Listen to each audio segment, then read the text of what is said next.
What if we thought you said as an invisible law that has built and broken every empire in history? It's a force that ancient Romans felt but never named, a silent calculation that doomed Baghdad's golden age and grounded China's treasure fleets. This isn't about destiny or divine will, it's about something far more powerful, the price of a choice. This is the hidden arithmetic of empires, the story of opportunity cost. Our story begins in the marble heart of ancient Rome. As the Republic's legions marched across the known world, senators celebrated each victory as a sign of divine favor. But this expansion came at a price. Every soldier sent to conquer Gaul was a farmer no longer tilling Italian soil. Every ounce of gold spent on triumphant parades was gold not spent on shoring up the Republic's foundations. The petty greatness of Rome became its silent burden. Vast slave-worked estates, the latifundia, swallowed up the small family farms that were once the backbone of Roman virtue. In the end, Romans traded the responsibilities of a republic for the bread and the circuses of an empire. They chose security over self-rule, spectacle over civic duty. Augustus gave them a golden age of peace and prosperity,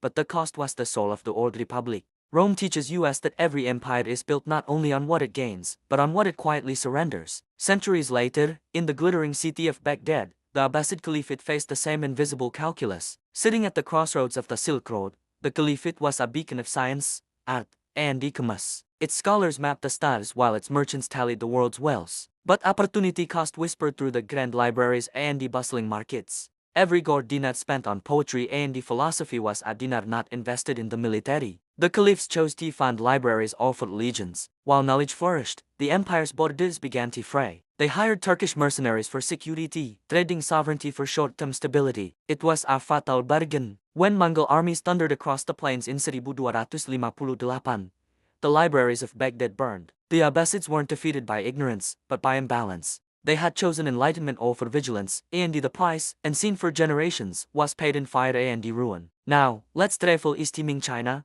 home to the greatest fleet the world had ever seen. Under Admiral Zheng He, hundreds of colossal treasure ships sailed the Indian Ocean, showcasing China's unrivaled power and wealth. These voyages were centuries ahead of anything in Europe. But then, the emperor's court made a quiet, fatal decision. They asked, why waste treasure on distant, barbarian lands when the Middle Kingdom already has everything it needs? The treasure fleet was dismantled, its logs were burned, and its shipyards fell silent. China turned inward. The unseen cost of this decision was staggering. By choosing stability and isolation, China forfeited its chance at global dominance. As the Ming Dynasty enjoyed a century of peace, a small, fractured Europe was learning the arts of exploration, colonization, and global trade. The West paid for its future with blood and risk. China bought its present with obscurity. The price of security was the world itself. Meanwhile, a city built on water was mastering the art of the trade-off. The Republic of Venice, the glittering jewel of the Adriatic, understood opportunity cost better than anyone. Venetians didn't seek to conquer lands. They sought to control trade routes. They chose coin over conquest, profit over piety. While crusaders fought for God, Venetian merchants were busy calculating their margins. But even the shrewdest merchants can make a fatal miscalculation. As the Ottoman Empire rose, Venice hesitated. Modernizing its navy with new cannons and ship designs was expensive. The Senate chose to protect its dividends instead of investing in military innovation. The price for this prudence was paid at the Battle of Lepanto. Though technically a victory, the battle drained Venice's coffers and broke its naval supremacy. Soon, trade routes shifted to the Atlantic, and the city of canals slowly became a beautiful museum of its former glory. Venice had chosen caution over ambition, and in the end, caution became its epitaph. No more empire, however, weaponized opportunity cost quite like the British. They built their global dominion not just with guns, but with accounting. The British Empire was a marketplace masquerading as destiny, ran on the principles of trade, taxation, and debt.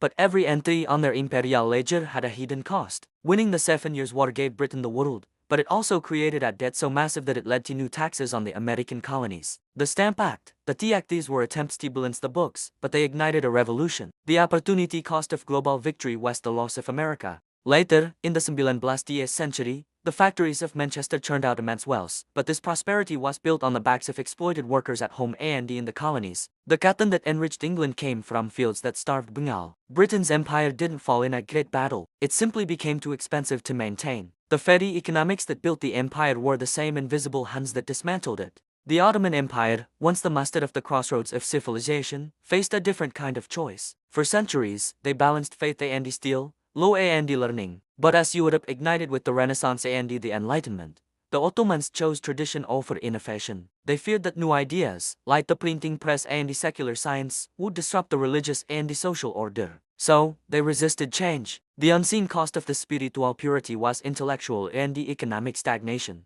While Europe was leaping forward, the Ottomans were preserving a past that could no longer compete with the future. By the 19th century, the sick man of Europe was paying the price for centuries of deferred decisions. They had chosen the comfort of tradition over the uncertainty of progress, and the history rarely rewards comfort. And the what of the modern empires? The United States was born from a trade-off, a declaration of liberty that coexisted with the institution of slavery. Its westward expansion was hailed as manifest destiny, but the opportunity for settlers came at the cost of displacing entire nations. Every skyscraper that touched the clouds cast a shadow over tenements below. Every triumph of American power and the influence, from the Cold War to the globalized economy, has carried a hidden price, often paid by people in distant lands whose names we'll never know. The paradox of power is that true wisdom lies not in what you can achieve, but in what you understand you must give up. Today, the empires of old are gone, but the invisible law of opportunity cost reigns supreme. Power no longer flows from emperors and kings, but through algorithms, supply chains, and the global markets. The new empires are the corporations and the technologies. Every time we choose efficiency through automation, we trade away jobs.